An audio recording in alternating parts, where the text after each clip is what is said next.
श्यामू रामू की बकरियों को श्यामू की नजरों से बचाकर तालाब के किनारे ले गया और उन्हें तालाब में ले जाकर धक्का दे दिया। ये गई रामू की बकरियां पानी में। अब देखता हूँ वो कैसे मेले की प्रतियोगिता में भाग लेता है। बकरियां पानी में डूब रही थी, लेकिन श्यामू को तनिक भी दया नहीं आई और वो अपनी कुटिल चाल को अंजाम देकर हंसते हुए वहां से चला गया। सूरज धीरे धीरे पहाड़ियों के पीछे उतर रहा था। गांव के पश्चिम में फैली सूखी ढलानों पर कुछ बकरियां इधर-उधर चर रही थी। हवा में धूल और गोबर की मिलजुली गंधी थी। उसी में हाथ में लाठी थमे, फटे कुर्ते और मैले धोती में लिपटा एक नौजवान चरवाह रामू धीरे धीरे बकरियों को हाँकते हुए गांव की ओर लौट रहा था। पीछे से आवाज आई, अबे रामू, फिर दिन ढल गया, तू अब आया। सारा दिन बकरियों के पीछे पड़ा रहता है। कुछ अच्छा काम धंधा भी कर लिया कर। क्या पूरा दिन बकरियां चराता फिरता है? ये बकरियां वैसे भी तुझे 1 किलो दूध से ज्यादा तो कुछ देती नहीं। ये था रामू।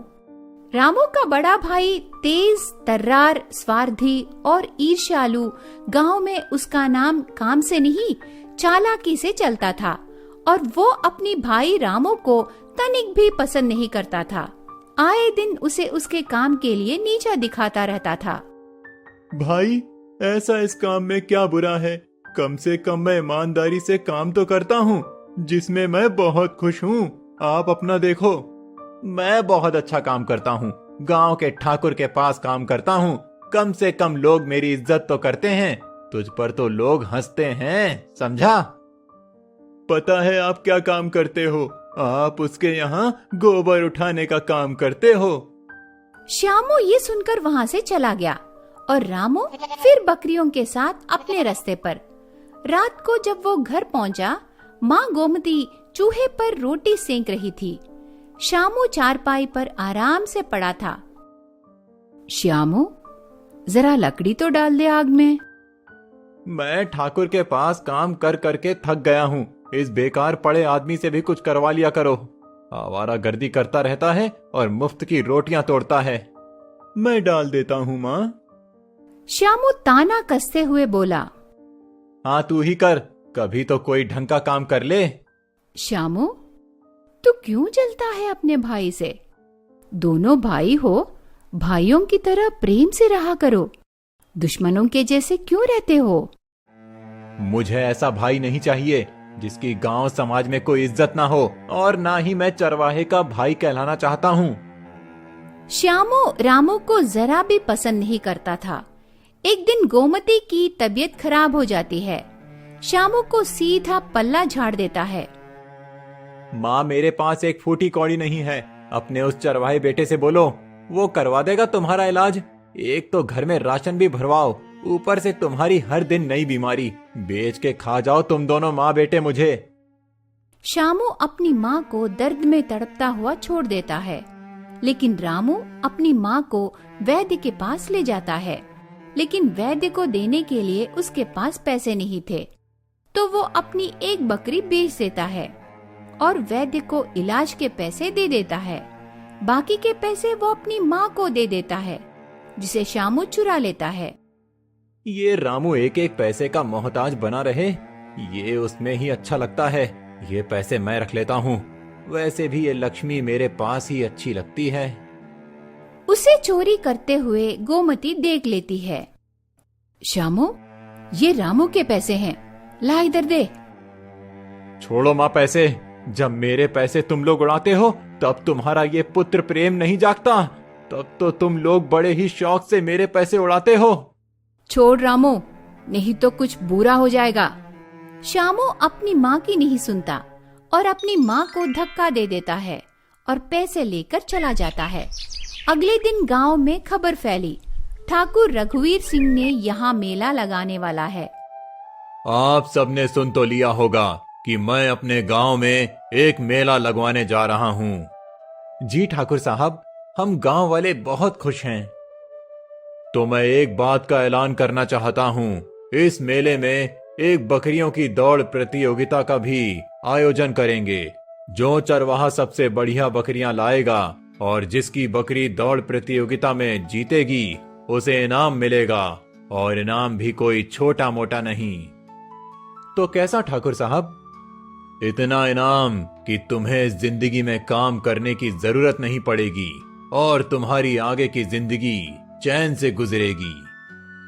ये बात सुनकर श्यामू के कान खड़े हो गए। उसने सोचा, अगर मैं ये इनाम जीत लूं तो मैं तो माला माल बन जाऊंगा और अपनी बाकी की जिंदगी ऐसे जीऊंगा और छोड़ दूंगा उस टूटी फूटी झोपड़ी और गरीब माँ भाई को। श्यामू मन ही मन ख्याली पुलाव बना रहा था कि तभी ठाकुर ने रामू को बुलाया। ये बात सुनकर श्यामू के चेहरे की हवाइयां उड़ गई। रामू, सुना है तेरी बकरियां बड़ी अच्छी हैं। जी ठाकुर साहब। तो तैयार कर उन्हें दौड़ के लिए, क्योंकि उनका मुकाबला मेरी बकरियों से है। ठीक है ठाकुर साहब, बस थोड़ा समय चाहिए। श्यामू बीच में बोला, ठाकुर साहब, आप भी किसके मुंह लग रहे हैं? आप मुझ पर भरोसा रखिए, मैं ले आऊंगा बकरियां और प्रतियोगिता को इतना रोमांचक कर दूंगा कि आपका ये मेला कोई भूल नहीं पाएगा। देखो, जिसकी बकरियां दौड़ जीतेंगी इनाम उसी को मिलेगा। श्यामू ने रामू की तरफ ईर्ष्या से भरी नजरों से देखा। मैं देखता हूँ रामू कि तू कैसे बकरियां लाता है। तेरा और तेरी बकरियों का ऐसा इंतजाम करूंगा कि तू जिंदगी भर याद रखेगा। और यही ठाकुर की बकरियां, उनका बंदोबस्त भी मैं कर दूंगा। अब शुरू हुआ दो भाइयों के बीच मूक संघर्ष, मेहनत बनामा चालाकी का। एक दिन श्यामू ने रामू की बकरियों के चारे में पत्थर मिला दिया ताकि वे कमजोर पड़ जाएं। ये रहे पत्थर जो अब खाएंगी रामू की प्यारी प्यारी बकरियां। खाओ काली, खाओ भूरी।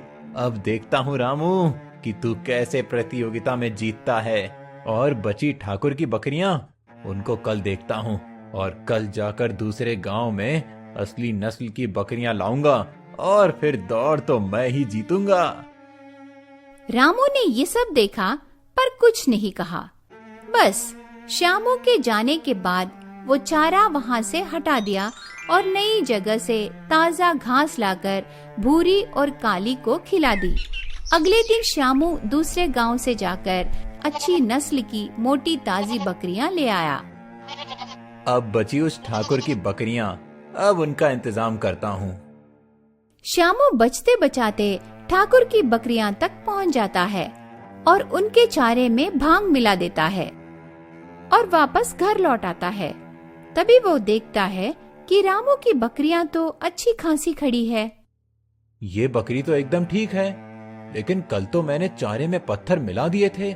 आखिर ये हुआ कैसे? कल तो प्रतियोगिता है, इनका कुछ तो करना होगा, नहीं तो मेरे सारे अरमानों पर पानी फिर जाएगा।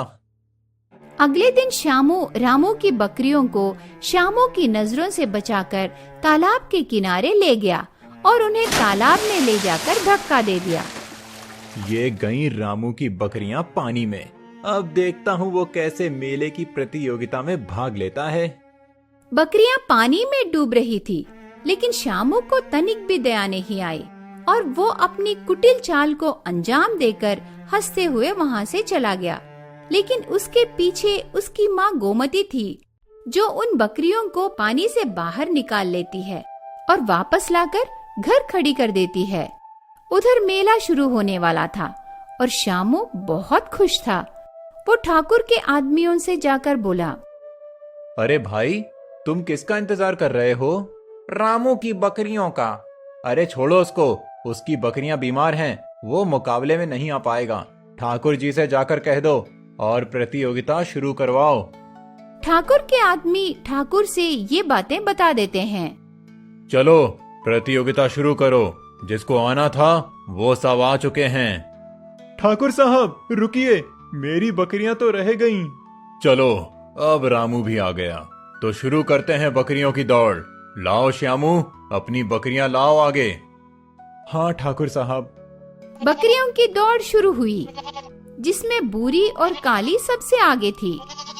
ताकतवर, तेज और चमकदार श्यामू की बकरी बीच रास्ते में ही गिर पड़ी। और ठाकुर की बकरी तो नशे में कभी इधर जाती है कभी उधर।